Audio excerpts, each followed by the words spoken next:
So welcome everyone. And I just want to say thank you again for being a part of this beautiful call. And I'm looking so forward to getting to know a little bit more about each of you as we connect here. And I thought I would start by sharing just a little excerpt from a book that I've been reading the last few days that's been super inspiring to me, just to set the tone for our time together. Anybody know this book, Braiding Sweetgrass?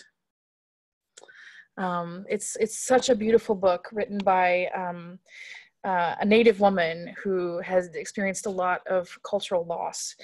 And it's been recommended to me for several years now. And so I just picked it up a few days ago. It's been wonderful. So I'm going to share with you an excerpt where she's talking about this loss of tradition in her people and her family, and yet staying connected to that. It was, for me, the one thing that was not forgotten, that which could not be taken by history, the knowing that we belonged to the land, that we were the people who knew how to say thank you. It welled up from deep blood memory that the land, the lakes, and the spirit had held for us. But years later, with my own answer already in place, I asked my father, "Where did the ceremony come from? Did you learn it from your father, and he from his? Did it stretch all the way back to the time of the canoes?" He thought for a long time. "No, I don't think so. It's just what we did. It seemed right. That was all."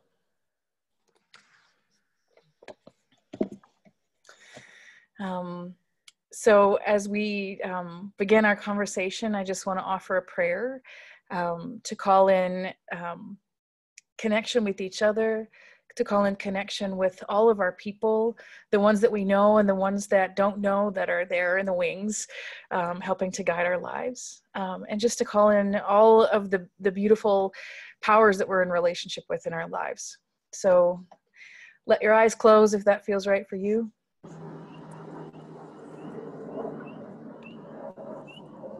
gonna mute everyone. Go ahead and just connect with the body. Feeling yourself resting in the chair where you are.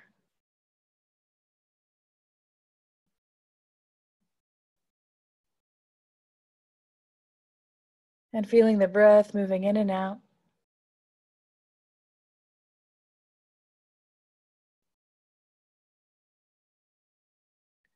And taking these moments just to see what it feels like to be you today.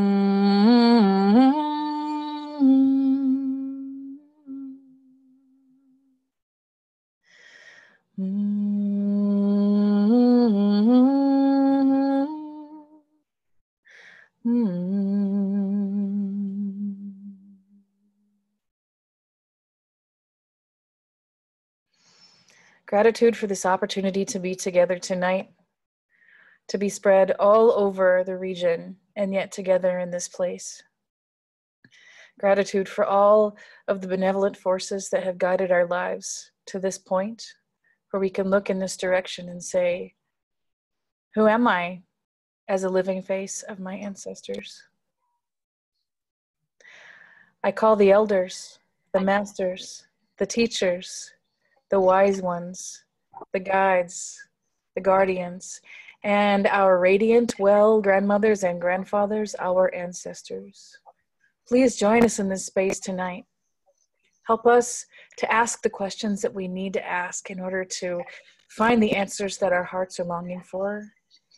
Help us to see what is needed in terms of our own individual paths, in our families, in our communities, and in our lineages, so that wellness may come through and we may each contribute to the healing of this world in the best way that we know how. And for all of this, we thank you.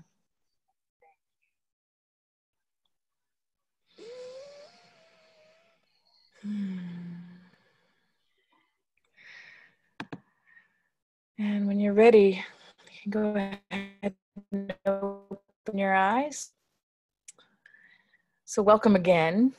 I feel a little more present now, and I hope you do too. Just to give a little overall structure to what we're going to do together tonight. I'm just going to share a little bit about the work that I'm a part of and that I have been learning with my teachers and my elders over these years that my life has called me in this direction. And then there will be a lot of space for conversation. Maybe some questions will have already been answered through what I share, but I'm sure that there are really beautiful questions waiting to happen. And so I hope that the majority of this call will be spent really looking into ancestor work as each of you are called. And then to close, I'm going to guide you in a meditation that will help you to connect to your own well ancestors and to really ask for the blessings of your ancestors to come and be with you and to charge you up in whatever way is best for you right now.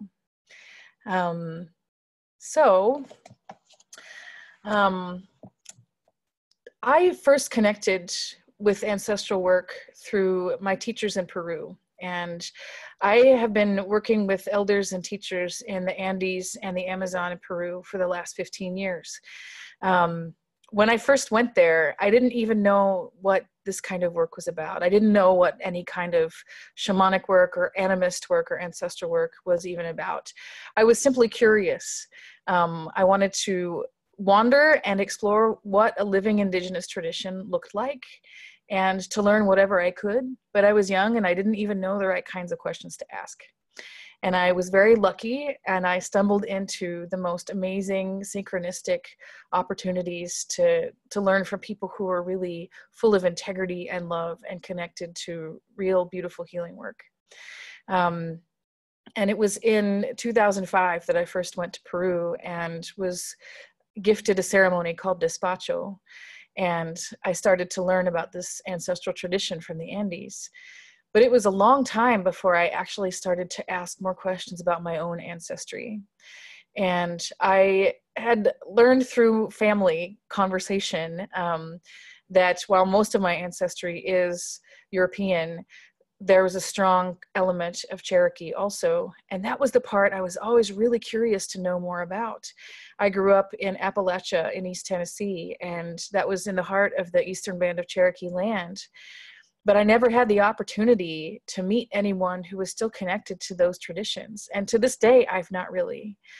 So when I ended up in Peru, I later realized I was seeking my own roots. I just didn't know where to look. And what a blessing to have been taken in by beautiful, beautiful teachers and to have the opportunity to start learning about making offerings to land and what it is to be living in balance with nature and understanding that there are forces that are bigger than us that are engaging with our lives and we're engaging with their existence as well. And that was all new to me. I had a connection with yoga, I had a connection with meditation, and I grew up in a Protestant Christian culture. So all of these things were new and interesting, and they really stoked my imagination. And I kept going back to Peru. It was almost like I couldn't help myself. I had to keep going back because something that I couldn't name kept calling me there. And it was in 2008 that I first sat in a ceremony and encountered some of my ancestors. I didn't know they were my ancestors at the time. I thought they were just kind of these grandmother spirits that were laughing at me because I was just a silly human. And over time, I started to see that there was something more there. They were teaching me. For a long time, I thought they were plant spirits. They were connected to the plant rosemary. And it was several years later where I started to have this much deeper connection with ancestors around the time when my father died. I was in the Amazon when he died, and I was called in ceremony the day after his death to call him home. And my path has been very focused around working with song and music as a tool for healing and awakening. But in that ceremony in the jungle, when I was literally given the message, it's time for you to use your voice in the way it's really been intended all along. You need to sing your father home so that he can find his way to the lineage of his ancestors. I was blown away. And I realized that there was a lot that I didn't understand. And so these last few years of my life, I've devoted almost all of my energy to exploring these traditions. Like, what does it mean to connect with our people after they've died? Like, what does it mean to connect with ancestors? Who are my ancestors? Are all of them benevolent? Are some of them unwell? And what does that even mean if there are energies in my ancestral lines? Like, is that something that's a problem for me in my life? And I'm very grateful to have found some people who are now living and working in the US who are engaging people in these conversations. And so that's kind of the heart of where I am now, in engaging in dialogues with people and supporting people in healing work, and coming to explore, like, where are your people from? What are the intergenerational wounds that are carried? And sometimes that's beyond the faces that we know and the names that we can recall. Sometimes these intergenerational wounds can go way back and have stories associated with them that we have no way of actually knowing. And then sometimes it's beautiful to do the same thing with the ancestral gifts that each of us carry. I learned through this work that being a musician and working with song and music as a path of medicine is actually completely connected to my own ancestors. I have ancestors that have done that for, I don't know, thousands of years. So it's been a really interesting time of understanding that I'm not as original as I thought I was. I'm actually just the most recent iteration of something that's been going on for a long time. What a relief. So I guess I want to leave it with that for now, and I want to open up our conversation for sharing, for questions, for big ideas, and just whatever is in your heart right now. So when you are ready to share, if you just want to go to your unmute button and unmute yourself, I believe you all should be able to do that.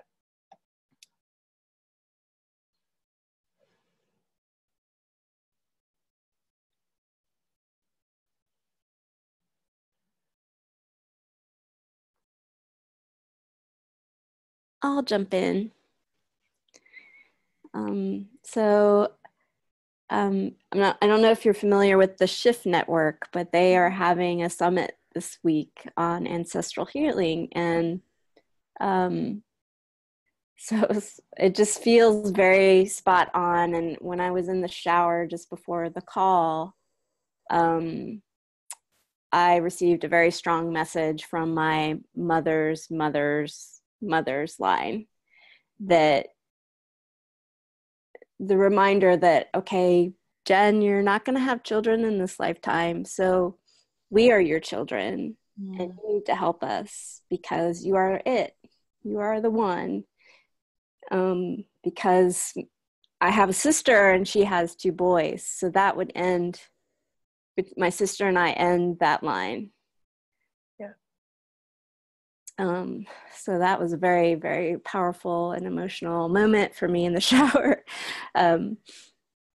So it feels really, really important for me to be here and to be with you, Angela, for sure. Thank you, Jen, for sharing that. I think that that's a really deep conversation that I've been in with my people too. There was a while where I was being tracked by this little boy spirit that wanted to incarnate through me, and I was never called to be a parent, and eventually that lifted. But I got the message around the time that lifted that for the people who are on the path of conscious awakening right now and who are giving birth to humans into wellness, into awareness, that is a completely new thing in our culture, those people are literally birthing wellness into the world. And that's so beautiful. But for those of us who are not called to go on that path, or for whatever reason that doesn't happen, a lot of us are being handed the task of cleaning up the mess of generations of pain and suffering, both on personal levels and familial levels and cultural levels. I love the way that you put that, with the ancestors being like our children. It is our place to look toward them and to bring healing wherever possible. Thank you so much for that. Is there anything else that you'd like to share? No, I think I'm complete. Thank you. Beautiful, Jen. Thank you so much. Sure. I'll go next. This is Shweta. And basically, as we were talking about this, my mom especially, and now even my husband, he wants to have a kid, though I don't feel like it at all. I've not felt like it ever. And I'm very different from thinking point of view, different from my family, from the rest of my family.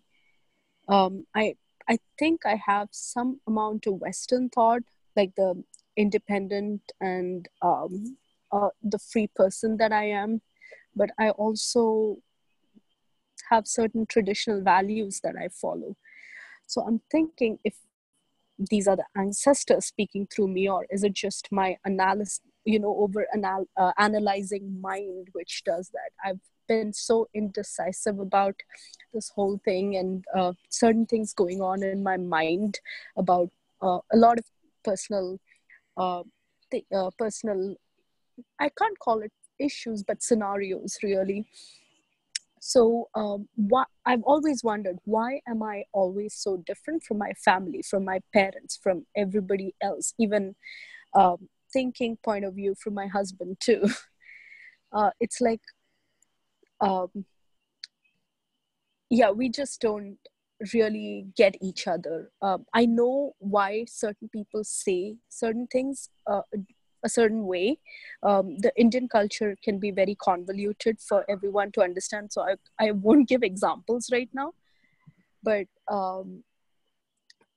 they term it as culture, but it's really a mindset that that people have. And I've always been a different person from childhood, and nobody really recognizes me on that. What would you say to something like that? Is because I don't do these ancestral healing. I don't even know what it is. I've come here to learn about it, learn what that means. So is it something like I'm representing my ancestor in one way whose qualities have been lost through generations because people just started blindly following superstitions or following the faith without questioning anything? I am not sure. So how would you approach something like this?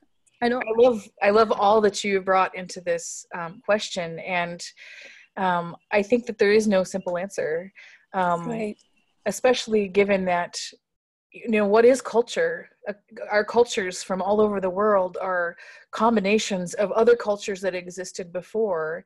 And there are traditions that are shared, and there are traditions that are broken. And along the way, some people adhere to them and some people don't. And then here we are living in a time when, at least in the contemporary Western world, all of that is kind of like a patchwork quilt. It's all shaken up. And Right. I think a lot of us don't know what to make of it. What I would say for you is, it would be interesting to explore through meditation or contemplation or whatever approach feels right for you, to just get really clear in yourself what feels like your truth and what feels like external influences that are kind of encroaching on you because of cultural or personal expectations coming from others. And then from a place of centering in yourself, I think it's more possible to start exploring your ancestral lines and learning who they are. Like each lineage has its own characteristics and has its own ways, and some of those ways push against each other, and some of those ways are in harmony with each other, and those things are all woven into us. You know, when I looked at my mother's two lines, my mother's mother's line and my mother's father's line. My mother's mother's line, when I went way, way back, these are the women who were, like, we would call them witches now, right? These are women who were healers, women who were seers and intuitives and people who knew things, not because it was special, but just because it was like our basic. It was innate. Yeah. Right. Okay. And so, as time moved forward and cultures changed, and that was a threat, and it was dangerous for women to practice these things openly, wounds happened along the lineage where those things were shut down in various ways.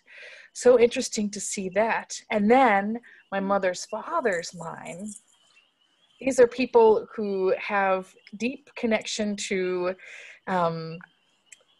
being wanderers, being nomads, being shepherds, and they have no grounding in any kind of steady life. And even the thought of being in a long-term, like, marriage style, like, settled relationship is foreign.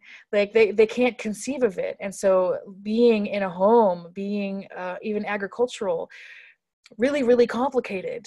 And so when I look at my mother's mother, my mother's father, the ones that I actually knew, and then my mother, and looking at these things in myself, it's interesting to, like, pry it apart and say, all right, well, this influence, like, I'm a wanderer, I've traveled all over the world in search of things that I can't always name. Like, well, okay, here's a thread that is coming down into me. But over here is this gift of being able to know things and to tune into things that aren't obvious, especially in this culture. So maybe that comes from there. And what are all the other influences from the different lineages that come into each one of us? I think that those things are so rich to explore, and like doing the lineage healing and repair work, that's a big part of the process. Seeing what are the things that are problems that have been contorted as they've moved down through the generations and haven't been addressed well. And then what are the things that we're carrying as the gifts? From a place of being centered in oneself, it's a lot easier to be able to take that apart and look at it literally like strands in a braid. And so does that kind of answer your question, at least in a peripheral way, a little bit? Yeah, that does. It would be hard to get to the lineage. How did you do that? So there's a specific process in the approach that I practice, where that you look in the direction of all four of your primary lineages: your mother's mother and father, your father's mother and father, and you just kind of check them out to see how they're doing. And then by making direct contact with a guide on each of those lineages, the guide adds an extra layer of protection for you against any unwellness that might be lingering there. And it's possible, with the support of the guide, who is deeply connected with all of what's happening in the lineage before you, you can actually go in and start to look at these things and explore them and retrieve stories. That's been huge in my life, retrieving stories of my people that are not anything I've ever heard from anywhere else, but that I've come to understand through this kind of work. And I think that's what I love most about doing this work. It's deep personal connection. Like, you are connecting with your own ancestors and learning to listen to them and bringing that into your life. Nice. Thank you. Thank you for your beautiful questions.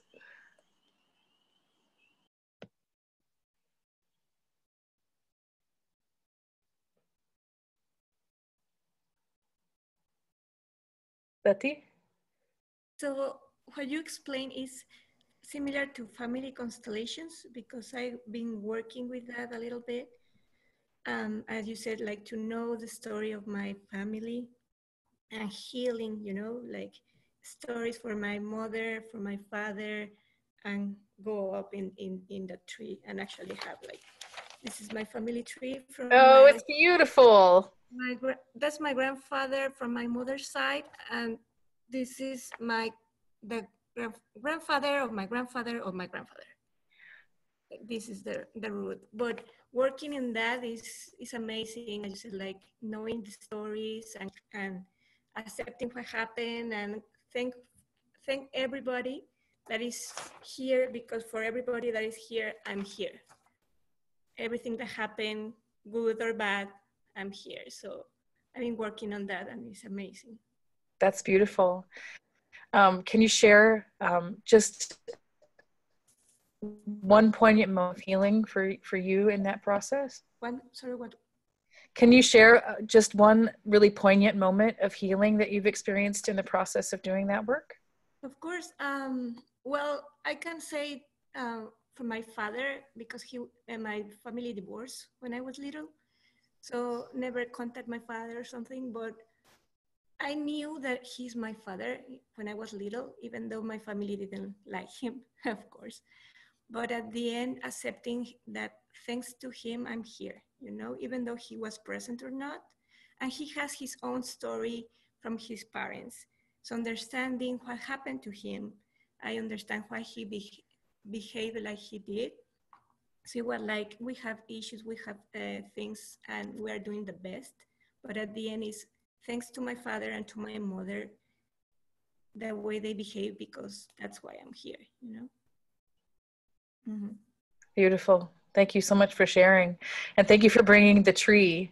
I see those with a lot of people, different kinds of trees or creative projects people have made to gather the names of their people in one place. And I'm not that creative. Mine are just typed out, but I love seeing those kind of beautiful expressions. It's really cool.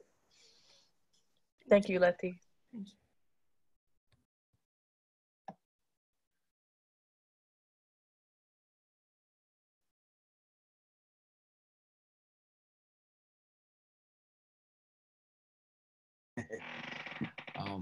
Can you hear me?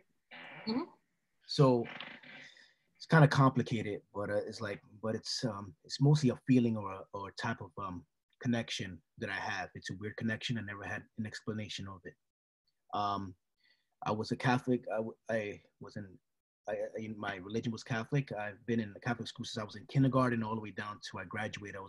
When I was in 5th grade to about 6th grade, I was like the most detailed. I'm sorry about that. Very detailed. I studied the religion. I was very deep into the religion, understand everything about it. But besides that, when I was at school, when I was really into that, because I always want to know, what's more than life, what's in the earth, what's going on here. When I was at home, I had another connection. It was almost like a secret connection that I had, which I never wanted to share nobody because I thought everybody thought I was crazy. But I feel like, how some of them said that they had felt like they have kids and like some kind of kids. Well, it was vice versa. I felt like I have almost like a fathering figure or like someone looking after me and guiding me. And I felt like they even gave me a name, and it was weird. And it's maybe something I made up. I don't know, but it was something given to me. It was called Indiogo. And I didn't know what that meant. I know I do have native in my body. I'm Taino Indian, so it's from Taínos. Very strong connection with that. But as I got older, so when I was younger, I felt very intuitive. I felt like I can try to receive people, but I didn't allow because I would get scared. Mm-hmm. I felt like it was like I can allow a connection if I wanted to, but I didn't understand that it was. I would tell them, no, I can't. I would just try to not allow anything. But I always felt like I was being guided. And yeah, it was kind of weird. Like I never want to bring up the conversation or nothing because people wouldn't understand. So I kind of felt like I was a loner a little bit, mm-hmm. But I was very connected to a lot of the nature and stuff. So it kind of conflicted my beliefs with the beliefs I was having in school. Mm-hmm. Granted, it's a great belief, and I respect all beliefs, whatever connects you to your source.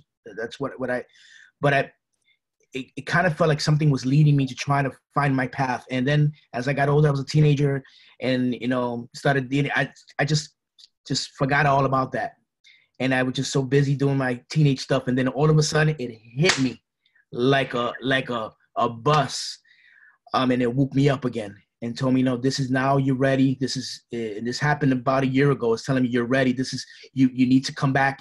I feel like as if I feel like there's something they need me to do, but I don't know what it is.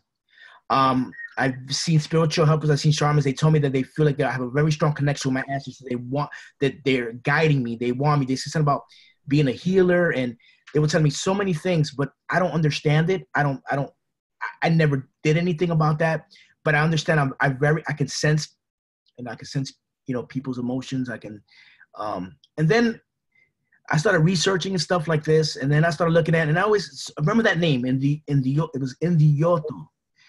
And then I said, maybe I'm saying it wrong. Maybe the person language, maybe he meant indigo, or the word indigo or something. So I started looking into indigos, and I'm like, maybe that's what he meant, indigo.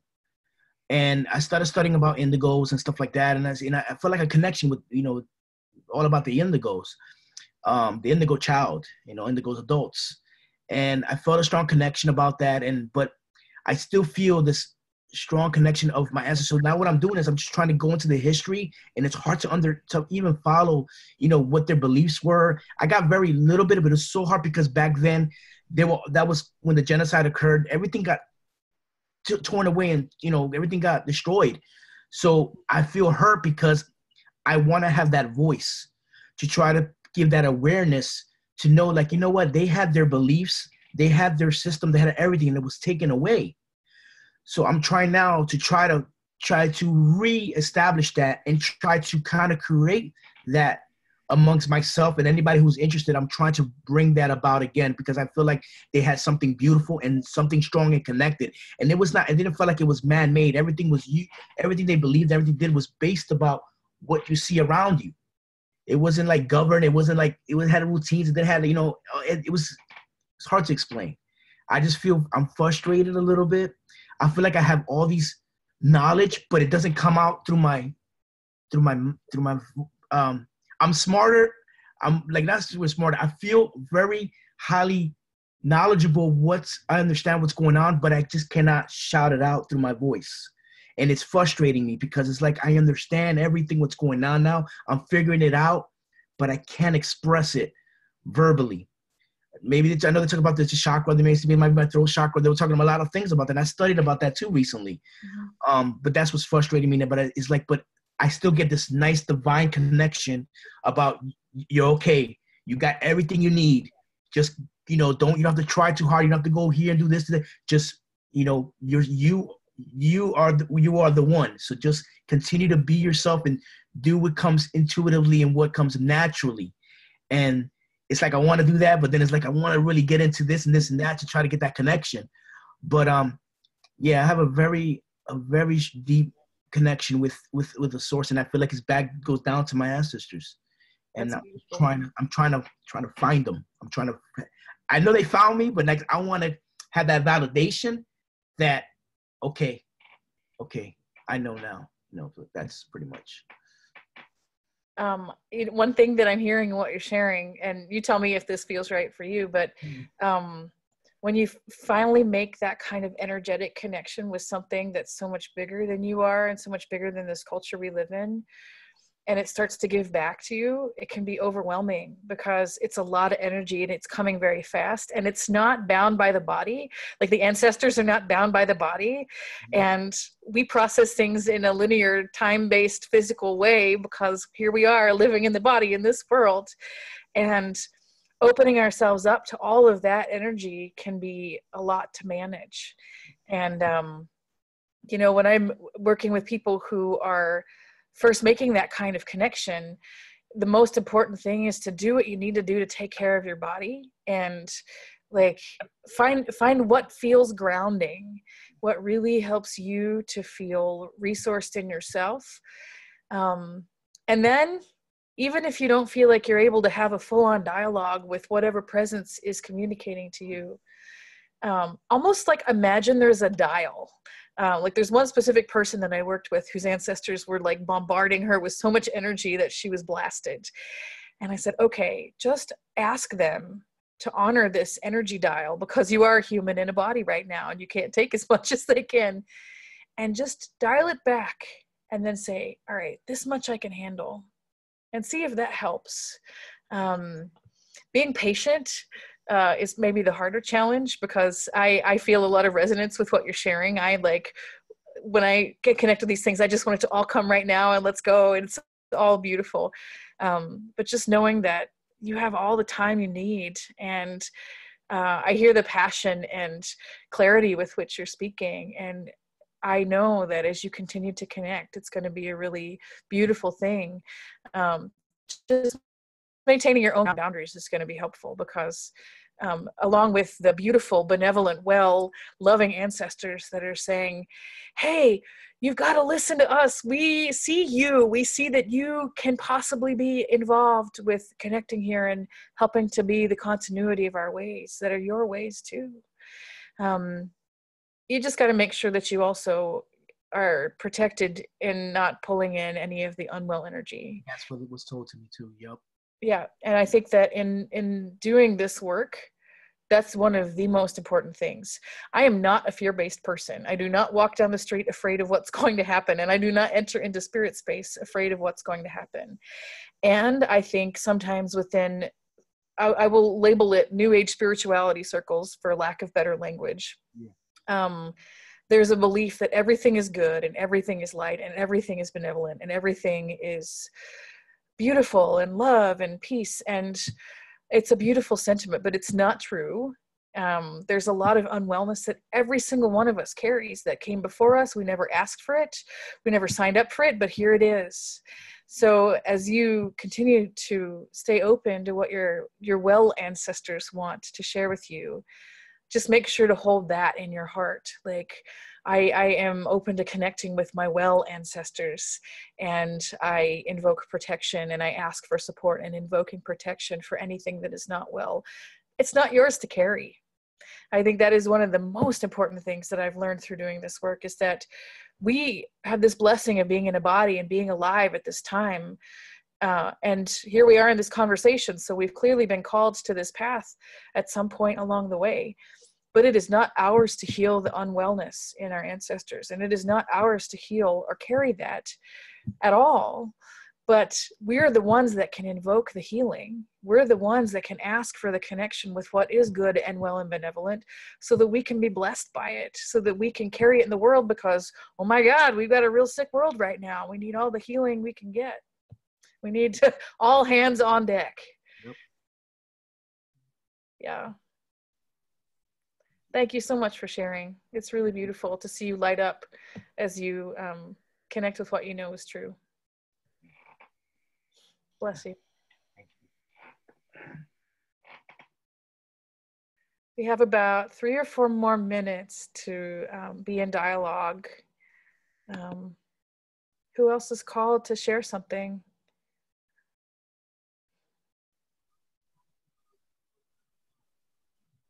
This is Shanika. Oh, I'm sorry. Was Rachel, were you going to go? Who's that? Yeah, go ahead. We'll make the space for both of you. It's great. Okay, Rachel, I think I heard you getting ready to start, so I'll lean back and you can go. You sure? Okay. I just want to say first, hi, everybody. Angela, it's great to reconnect with you. I did the shamanic journeying thing that you did. I think it was like over the summer in Virginia, and that was amazing. So I'm glad to reconnect and say hi to everybody. I've had a interesting life journey in that growing up, I had 2 parents who were very much sort of separatists. And as I got older, me and my brother started searching out family, and God ordered my steps that I would end up going to college in LA, where my mother's family's from, so I would meet them. So I had this whole dynamic of growing up kind of not with family or understanding any of the dynamic. And then around 18, all of that stuff started to kick in, and always being in the church, but being in the Catholic church, but being the only Catholic in my family. So I kind of also got to do church in my own way. I got to do sort of religion and all that kind of stuff without what I call outside influences. And always knowing too that there was a different layer. I remember asking my grandmother, my only living grandparent that I knew by the time I was born, like, are we witches? Like, I would just always have these feelings and sensations and ideas about things, but never having anybody to discuss them with. And about 2 years ago, it was just this cosmic blast of everything through Catholicism, through shamanic, and just Native American influences. And I've always studied all religions. I've always felt like there's a common thread between Buddhism and Catholicism and just, you know, all of these different sort of religions have a higher theme. And once you also grow to a spiritual plane of it all, then it kind of goes completely next level. And something that Daniel was saying, I was writing when he was speaking, that really spoke to me, is like, you know, we all manifest differently, but one thing I do every morning, I wake up like, hey God, hey Jesus, hey Holy Spirit, hey ancestors, like I just say hi to everybody. Because what my life has shown me is that they're always here. They're always, everybody's always with me. And there is sort of to Angela's point in the journey, I've learned that there's sort of a jockeying maybe that starts to take place. So kind of the more you learn, the more you know, but the more you know, the heavier that can become. And the thing that I've just done intuitively is just succumb to it all, just relax in it all. I'm like, okay, I'm kind of special. Everybody doesn't, you know, focus on the spiritual. So people are more concerned about, you know, what's going on in the news or the world. And those things can be important, but I've learned that I'm like, I'm sort of breathing rarefied air. And I feel like God and the ancestors have connected me with people who are connected and grounded, because I'm a seeker. I'm looking for these things and I'm finding the right things. And it gets tough sometimes, I think, when you want to talk to people, as I do. I'll be on the train or I'll be walking and I'll just have a word for somebody, and I've had to learn to give it and walk away. With family, like Angela said, I've had to learn to just sort of say, okay, all right, and then sometimes step back because everybody's not on the same page. But to be in this space also with all of you guys and the energy of it all is amazing. And my mother has traced us to the Choctaw lineage. And so also with having family that never spoke to each other, I'm constantly doing family tree and seeing and whatever, but also understanding too. There's a lot of sort of discord and funkiness in my ancestral lines. And so, you know, even as I learn, I'm also very clear to say, okay, this is who I am. I'm like the 2.0 version of everybody. So this is me. So that's all I wanted to share. And I'll no, Shamika, thank you for letting me go first. Thank you, Rachel. I especially just want to acknowledge that, especially in families where there is a lot of complicated relating and conflict, or just disconnection. I've learned that in my own life. Sometimes those things are not about the face-to-face relating of the people who are showing up. Sometimes there's a much deeper story that's going on. And for myself, that's probably the thing that sent me down the road of every path of healing that I've ever approached. And it's been well over 20 years now. Like I wanted my family to be better. I wanted it to be loving and peaceful and connected and for us to understand each other. And I have to say that for me, doing the ancestral lineage repair work was, I mean, at least at this point in my life, I'm always open for change, but at this point, it's allowed me to close the desire for fixing all of that. We all have our own sovereign paths. We all have our own choices. And even for those of us who are called to do the lineage repair work and to clear all of the past burdens and heaviness and pain from the lines, the people who are alive in the world right now in our families, we all have our own choice. And some people are open to receiving those blessings. And some people say, hey, that can jump off a bridge. So, and that's okay because we all have our own path. And so it's so beautiful to hear you share how you found that through finding your own meaning as your family has been struggling. Thank you for sharing, Rachel. Shanika. Hey, I jumped in because I felt called to share a poem, but before I do that, I also want to check in with Erin and hear her part, because I feel like if Erin chooses to share, like I kind of wanted to hear. I'm saying her, and I'm sorry if I'm getting your pronouns wrong, Erin. I kind of wanted to hear Erin's story, like before I shared. So I'm sorry, I jumped out there because I was like super enthusiastic. And then I was like, wait, we haven't heard from Erin yet.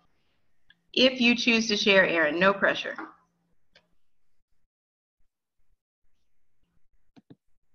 Erin, are you there? Uh-oh, yes, can you hear me? Absolutely. Oh, thank you so much, Shanika. That was so kind. I'll be super quick, but I'm still figuring out a little bit kind of the exact calling about why this jumped out to me. But I do know that I've been very hungry to find some reconciling with my family history and my ancestors. There's a lot of strife, just like some of you were talking about. And Angela, I love what you said about not needing to fix it all and take all that on. That was helpful. I did want to share, though, I'm finding some really interesting clues that tell me I think I really need to keep pursuing this. One is having done some research on my mother's side, where I was able to trace back and find that one of my ancestors was actually a deacon in the church in Salem during the witch trials that was putting the witches on trial. And I found that this guy, when I first found this news, I was like, of course we're the bad guys. You know, I was like, no kidding. But it was really cool because I was able to find some documents that told stories about, you know, context around this guy. And he was known for having horses sidled at all times and ready to go. He just sort of had this attitude about, you just need to be ready to go. You never know when you have to hit the road, something might happen.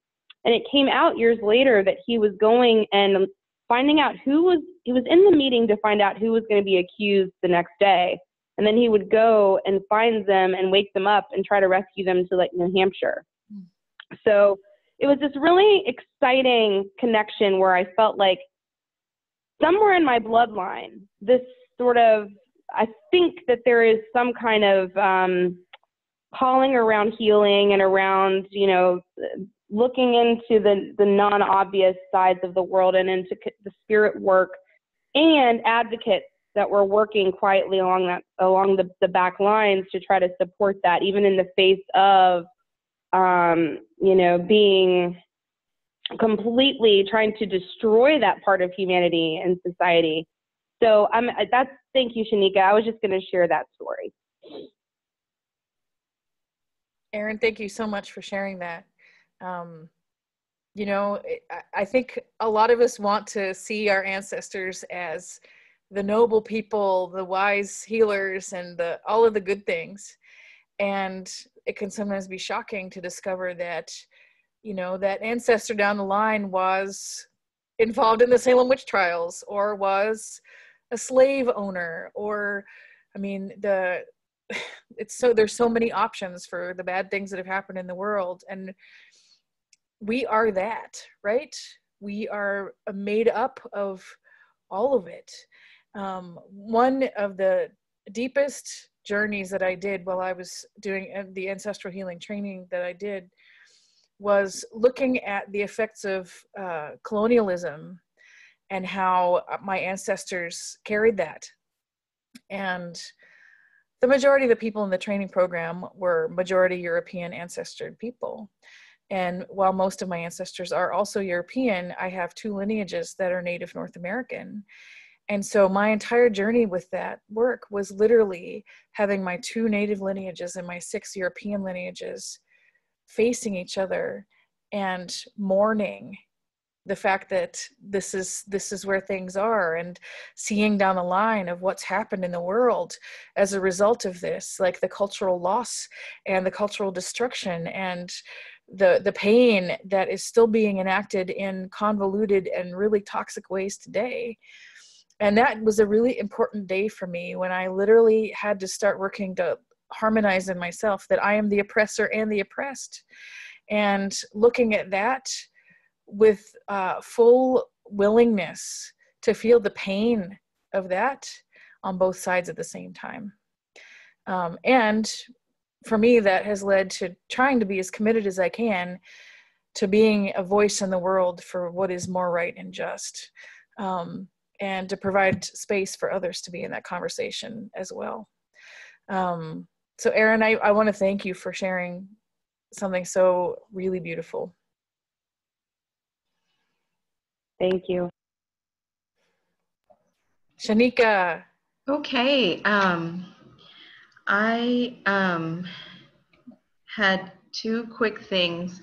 One, I just wanted to thank everybody for sharing thus far, and I'm going to go down the line and read an adjective that came to mind for me for each one of you for what you've shared so far, and then I'll have the poem, and then we'll jump to Angela's part. So here we go. Sveti, I honor your uniqueness and the fact that you're always the one that's a little bit different and going by the beat of your own drum. I definitely resonate with that. Thank Jen, you're welcome. Jen, I acknowledge and honor your humility. I feel like when you speak, it's like that still small whisper that has so much power behind it. I don't know, it just really, everything that you shared just really touched me in a deep way. Daniel, I definitely honor your passion, and you remind me, there's a book I read by an author, his name is Dan as well, Dan Millman, and it's called The Peaceful Warrior. And you just remind me of that. Letty, I acknowledge and admire your curiosity, and you just strike me as a seeker who leaves no stone unturned, and that resonates with me as well. Rachel, I really acknowledge and admire you for being sort of the nexus where all the threads of each side of your disparate lineage come together. I really see you as like a story weaver, and so many of us on this call as the story weaver, like weaving together all these parts of our lineages. And Erin, just your hunger for knowledge and was something that I resonated with. And I just really see you as being an alchemist. For some reason that came up for me, just the word alchemy. So I just wanted to honor all of you guys and share that. And for my story, briefly, I have been struggling with mental illness for a really long time. And it just occurred to me over the past year that that might not be mine. I have a lot of trauma, in my background, my ancestors and stuff. And like many of you, I've, see spirits, hear stuff, that kind of thing. And I'm like, what if I'm not depressed?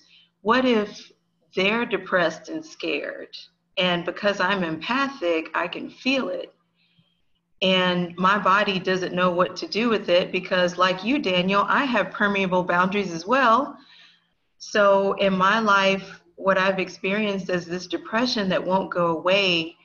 Maybe that's their mourning. And like Angela said, it's not my place to heal it, because only the well ancestors can do that. But it is my place to unlock the possibility, I feel like. And so that's why I'm here. And real quick, I'll share the poem. Daniel, you actually are the inspiration for this, so thank you again. A lot of times when we feel like we have all this information and we don't know what to say and we don't know what to put it and we don't know how to communicate it or where to go with it. Like whenever I've felt that way in my life, this poem by T.S. Eliot has come to me. And this is the third part of the poem, but it goes, I said to my soul, be still and let the dark come upon you, which shall be the darkness of God or of the universe or the great spirit, however you resonate with that power that is the oversoul of all of us. I said to my soul, be still and wait without hope, for hope would be hope for the wrong thing. Wait without love, for love would be love of the wrong thing. There is yet faith, but the faith and the love and the hope are all in the waiting. Wait without thought, for you are not ready for thought. So the darkness shall be the light, and the stillness the dancing. You say I am repeating something I have said before? I shall say it again. Shall I say it again? In order to arrive there, to arrive where you are, to get from where you are not, you must go by a way wherein there is no ecstasy. In order to arrive at what you do not know, you must go by a way which is the way of ignorance. In order to possess what you do not possess, you must go by the way of dispossession. And in order to arrive at what you are not, you must go through the way in which you are not. And what you do not know is the only thing you know. And what you own is what you do not own. And where you are is what you are not. And I love that poem because to me, it basically says, you know what? It's okay because the darkness shall be the light and the stillness, the dancing. That's it. That's all I had. Super beautiful, Shanika. I'm wondering if you'd be willing to email me a copy of that and I can share it with everyone so that we can read it with more slowness and deliciousness. Sure, I'll send it. I'll email it to you. Beautiful. So coming later tonight or tomorrow. Thank you, my sister. So riding the wave of that beautiful expression, I just want to close us with a short meditation to call in the energy of the ancestors who are well and strong in each of our lineages to bless us with what is right for us right now. So if you will let yourself settle into your space in a comfortable way and let your eyes close.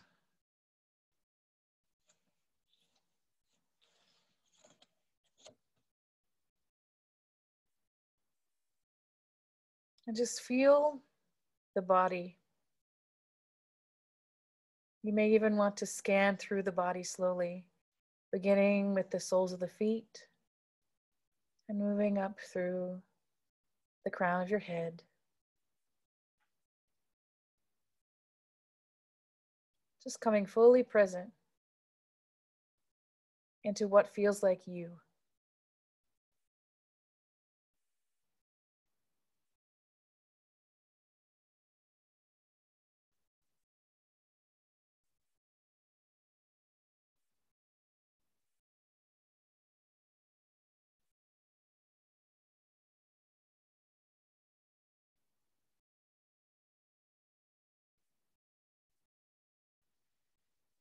And call in connection with whatever divine presence or forces that feel trusted for you,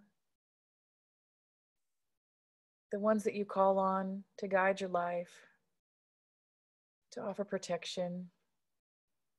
Just ask that they're with you in this moment.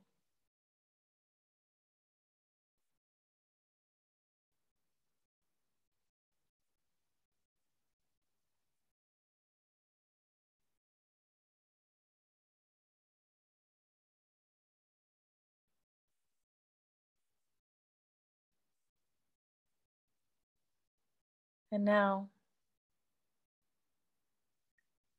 bringing your attention to the heart.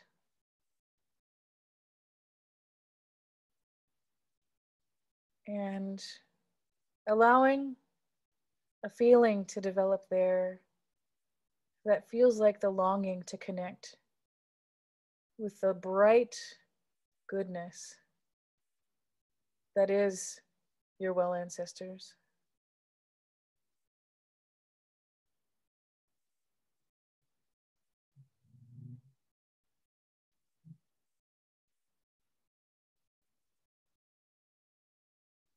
And letting this longing expand,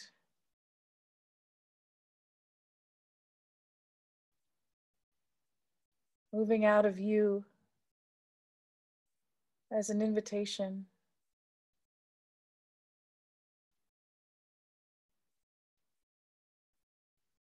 asking for the blessings of the bright ones in your lineages, the well ones from way back, the ones that are still all connected to each other and to the strength and power and beauty of your people.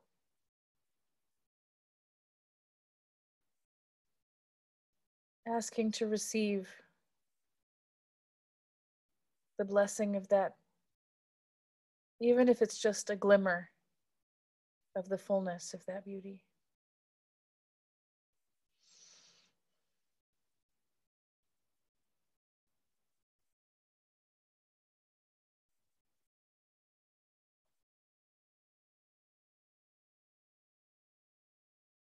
And as much as possible, stay open to how that arrives.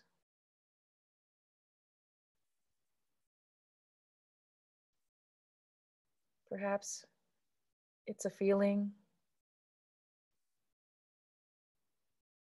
or an image.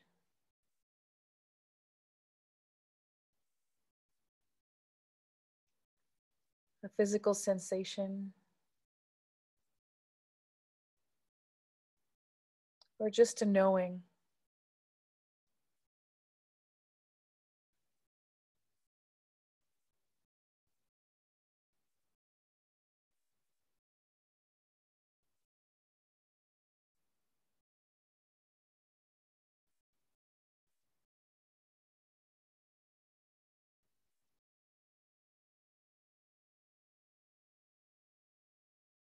And with each breath, drinking in the blessing, however it's arriving for you.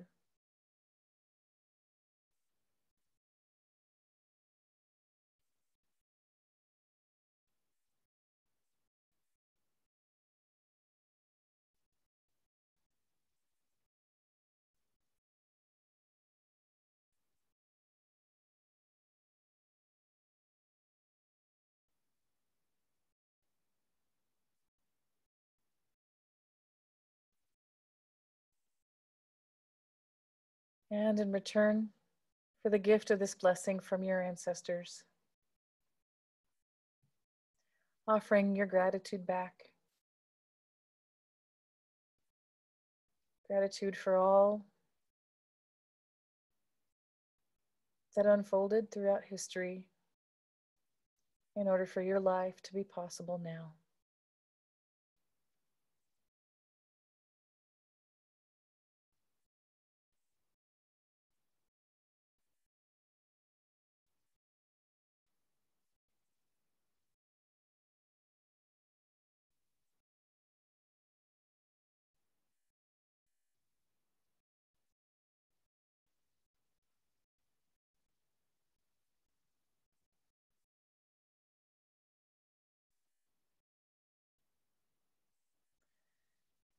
And as we prepare to close both this meditation and our time together for tonight,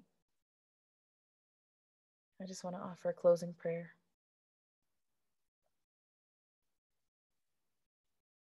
Thank you, thank you, thank you, thank you. Thank you to all the beauty in this world that is right in front of us whenever we choose to open our eyes and really allow it in. And thank you for all of the gifts that we receive in our lives every single day, even the ones that we don't notice.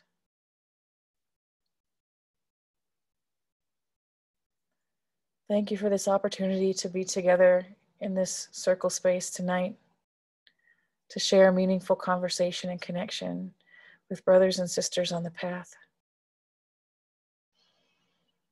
And thank you for allowing each of us to arrive at this point in our lives and our lineages, so that we are literally the ones we've been waiting for. We are the ones called to help birth wellness into this world. And I pray that we each have the support to do that in the most beautiful way possible. And for this, we thank you.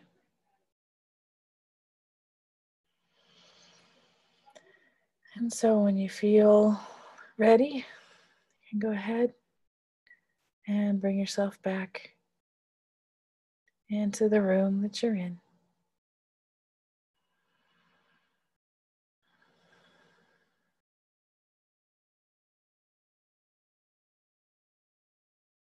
Beautiful, my friends. So in just a moment, I'm going to stop the recording.